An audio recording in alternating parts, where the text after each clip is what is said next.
Slip quickly dragged Adam to a corner of the room, where a 7-metre square of foam pad sat. She tossed him a pair of gloves and set down her small duffel bag just outside the mat. Adam stared at the gloves in his hand for a few seconds before reluctantly slipping them on. The black, fingerless appearance was similar to many of the MMA gloves he had seen in his past, with built-in foam pads on the back of the hand, front of the knuckles, and top of the fingers. As he walked to the centre of the mat, he saw that Slip already stood near the centre, grinning predatorily at him.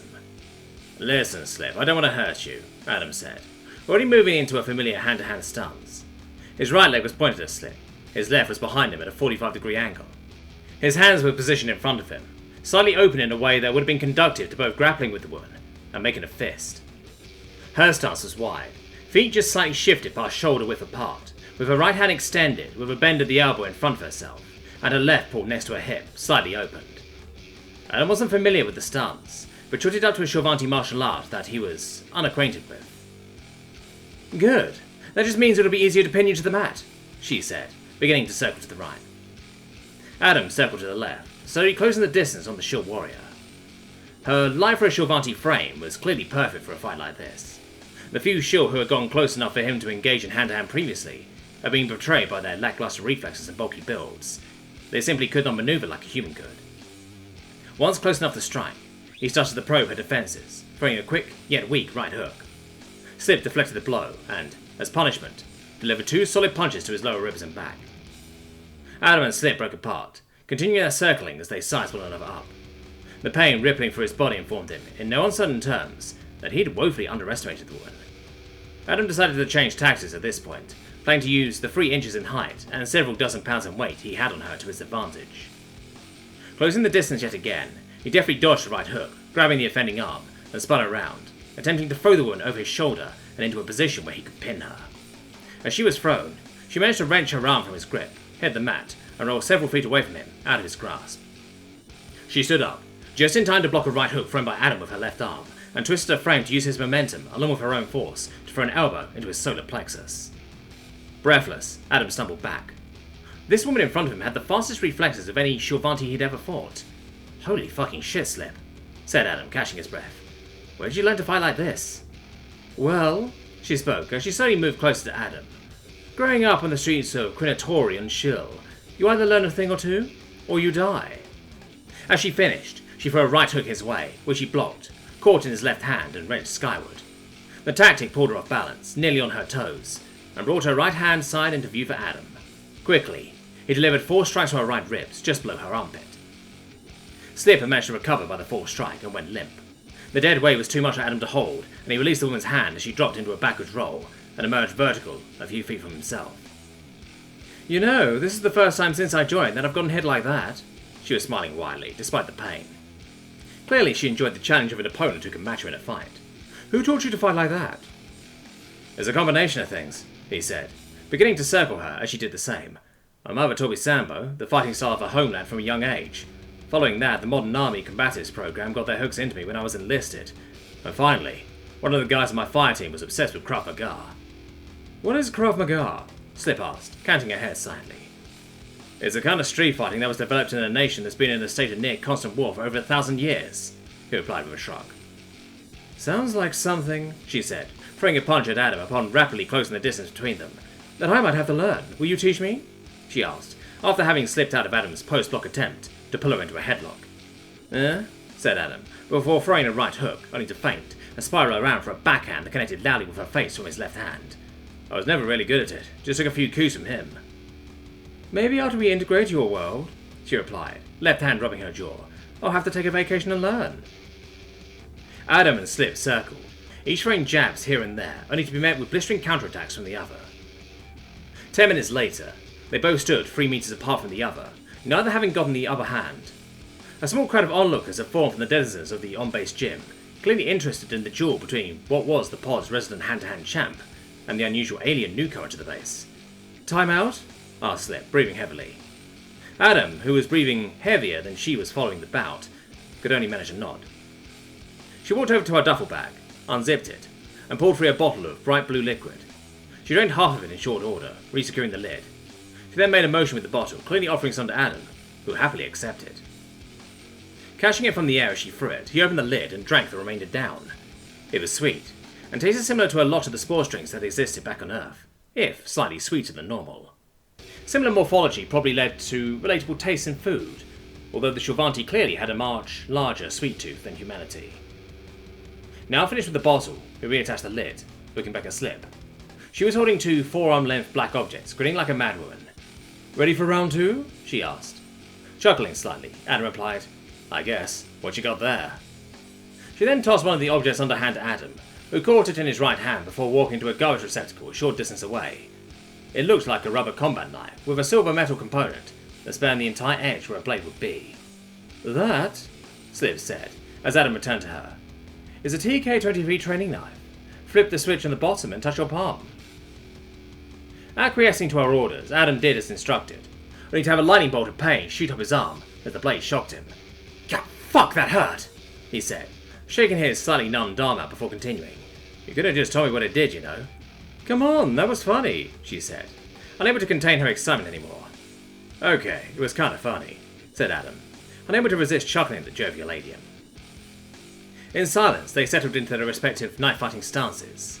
Slip held her knife close to her body, clearly ready to deliver a blistering barrage of strikes in quick succession. Adam held the meat of his left arm in front of himself, the knife in a backwards grip in his right hand, pointed slightly down, and to the right below his other arm. Moving into the woman and her personal space, Adam tried to bat her electro dagger to the side with his left arm and slash across her stomach. She jumped back, his knife barely missing her abdomen, harmlessly swishing through the air in front of her. As they backed away from each other to continue their menacing circling, Adam shot a passing glance at the crowd that formed around them. The faces he saw were clearly enraptured at the dance that occurred between himself and Slip over the last 20 or so minutes. Just before he returned his focus to his partner, he noticed the crowd now contained two familiar faces. Popper and Ferry stood in the crowd, watching the display with differing expressions. Popper was clearly in the middle of taking bets from different women around her, while Ferry had an expression that seemed to communicate a mix of mild panic, pride, and finally, lust. Then he noticed her eyes widening in shock, and Adam realised his mistake. He had taken far too long with his focus away from Slip, and paid for it in short order. A knee slammed hard into his groin, followed by 3 sharp jolts of electricity hitting his abdomen, and a fist connecting with his jaw. His head swam as pain flooded his body, and spots of red fled in his vision. Culling into a fetal position, he regained a semblance of sentience in time to hear Popper chiding Slip jovially. "Damn it, Slip, quit damaging the merchandise," she said while laughing. Adam rolled on the floor for a couple more minutes before the pain subsided, barely noticing Ferry's large hand gently rubbing his back. After he took the time to let the physical pain subside, his bruised ego still very much aggravated in the back of his mind, he rose to his feet, supported by Ferry. "Adam, I'm so sorry. I just got too in the moment and I didn't mean to hit you so hard," a panicked Slip exclaimed. Still recovering, Adam grit his teeth and shook his head before exhaling. "Don't worry about it, Slip," he said, with a pained smile and a chuckle. "I've turned my eyes off the prize and paid for it. It's not the worst I've ever had my ass handed to me, that's for sure." Reaching out to slap her shoulder gently a couple of times with his left hand, he continued, "But I think I'm going to head for bed for the night. I'm a little spent." She nodded her head at his admission, and turned with Popper in tow to a rack of gym equipment, clearly intent on continuing her workout. Adam was practically manhandled by Ferry up the stairs to the hallway that their pod lived out of. He wrangled himself out of her caring but slightly overbearing grip when they reached their shared hallway. "I'm fine now, she just took me by surprise, that's all," he said, lying through his teeth.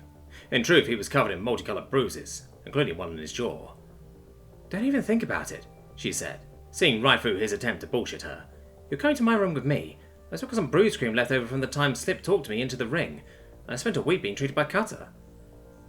Adam knew there was no point in arguing, and truth be told, he wanted to see this so-called bruise cream. Hell, if the shit worked as effectively as he thought it did, he would have given his left nut for it in rasp. He was led into her room, which was nearly identical to his. Her armour sat in a pile atop her dresser, topped by a shiny new helmet. The other soldiers in his pod all had various small pieces of technology dotting their armour, clearly serving some augmentational function that he had yet to understand. Ferry, on the other hand, wore armour that was visibly indistinguishable from the usual black, skin-tight armour the Marines wore. Unlike the armour of the squad, they were shaped slightly differently for each member around the gauntlet of colours, from the camouflage paint of Grim to the tattoos of Popper. As she turned to face him from where she retrieved a small bottle and some bandages from her desk, she clearly noticed his gaze and preempted his question. "When I finished selection," she started, "I was offered an augmented suit like the rest of the team, but Then I got sentimental, she said, placing the items in her hands on the bed, and moving to pick up the suit. Moving the helmet to the side and lifting the suit into the air in front of herself, she continued. This suit got me through 2 tours out in the periphery, well over a dozen firefights. I'll be damned if I ever give her up. I suppose that's valid, said Adam, moving to sit on her bed. I guess you could say that's the way I feel about my rifle. It might not be as powerful as your laser rifle tech, but I'll be damned if it isn't mine. I built that rifle from the ground up and selected every component with care. You build your rifle? She asked, returning the suit to the state it had been in before. Yeah, they're pretty easy to put together if you know what you're doing. Well, at least the AR platform is. Some of them, like the RPK you used when we met, required a bunch of expensive machine work to get started, he said, his mind briefly flashing to the events of the past week. Their night in the woods felt like ages ago, even if it hadn't been more than a week. Would you ever build me one? Kinetic weapons are a lot less regulated than laser tech and Nifil. Honestly, if we find a way to source the parts, I'll be fine with that. He smiled at the large woman before continuing. The hard part, however, would be finding ammo that far away from Earth. He didn't know where Nifil sat in the galaxy as a whole, but he assumed that it was somewhat off the beaten path for the Shilvanti Imperium.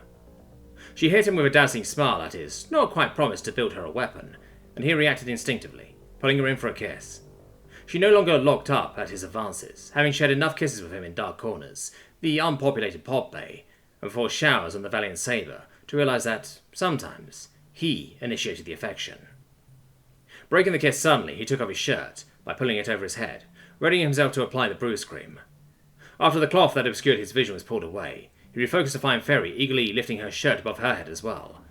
She wasn't wearing a bra, and her basketball-sized breasts spilled out of the fabric as it was lifted above her head. Taking a moment to enjoy the sight before his upper brain wrangled control back from his lower, he begrudgingly dashed her hopes for a wild night against the rocks. Ferry, I'm taking my shirt off so I can apply bruise cream. Willing or not, I doubt either of us would enjoy that in my current state. Besides, we're taking things slow, remember? He said, a little disappointed himself. Ferry was beautiful, and Adam was looking forward to when they did go further, but the memories of his wife, her death, and the chaotic events of the last week were things he still needed to process before indulging himself. Oh, yeah, she said, clearly going through her own version of Adam's upper and lower brain struggle. I knew that. I just didn't want to stain the shirt. I'm attached to it, she explained, her face flushing a deep blue. Nice save, Adam complimented her with a wink. Laughing softly, she fell to her knees in front of him and began to apply the cream to the bruises that covered Adam's upper body. Fingers seemed to linger slightly longer with each consecutive touch. She wrapped his lower ribs with a bandage, as that had the largest swath of yellow and red skin, just beginning to turn purple. She exhaled deeply from where she kneeled in front of him, hands resting on either side of his bandaged ribs. Having finished a few moments earlier, she was clearly attempting to get her libido in control from both her earlier blunder and their now somewhat compromising position. Standing up, she turned her back to Adam and let out a deep exhale. I'm going to shower real quick, she said, grabbing a pair of panties from her dresser and continuing to her lavatory. Make sure you put your shirt back on before you head to your room. Don't want the girls getting any ideas. The last part she said with a slightly sad smile before continuing to the doorway, shutting it softly behind her. Bouncing on the bed once while seated, Adam decided on a plan of action. He was not going to go back to his room tonight, in point of fact. No. He was going to stay here and cuddle with the beautiful alien. While he wasn't ready to do anything further with her currently, he was still human, and the last week was stressful. It would feel lovely to bury his face in the 2 built-in pillows she had. Now satisfied with his decision, Adam moved himself to a comfortable position on her bed. He had closed his eyes briefly, enjoying the faint lilac scent of her pillows, when a surprised voice came from her lavatory doorway. You're still here, she said, sounding both surprised and pleased. Yeah, I've decided that your bed is more comfortable than mine. I'm sleeping here tonight, he said, smiling at the topless woman with wet hair that stood in front of him. Oh, okay, she said with a hopeful smile, stepping towards him before stopping herself. Did you want me to sleep in your room, or...? She trailed off, looking bashfully from him to the floor and back again. No, I want to sleep with my girlfriend. He mentally winced, having not yet wanted to put a label to their relationship. And that's just sleep, nothing else. I like you, Farilla. Now come to bed. I'm already tired enough as it is. Frey moved quickly, clearly excited at the prospect of having her man warm her bed for the first time in a while. She got into the other side of the bed, it being just large enough to contain their 2 massive bodies comfortably. She sit close to Adam, pulling him into being the little spoon, causing him to yelp slightly as she painfully brushed against a bruise. Sorry, I got Got a little excited and forgot about the ass-kicking you got earlier, she says softly in his ear, with an apologetic and then teasing tone. I didn't get my ass kicked earlier, I just got distracted. Uh-huh, she said, chuckling slightly and continuing the teasing tone. Hey, did you call me your girlfriend just now? Shut up, he said, feigning annoyance. She chuckled and put just enough pressure with the arm that was draped around his ribcage to remind him of the bruises to his body and ego. Sleep took him quickly as he lay there, feeling safe and secure in the arms of the woman who had caused his life to shift in incalculable ways over the past week. The events of their time together faded from the forefront of his mind when the inky blackness rose up to meet him, soothed by her strong arms.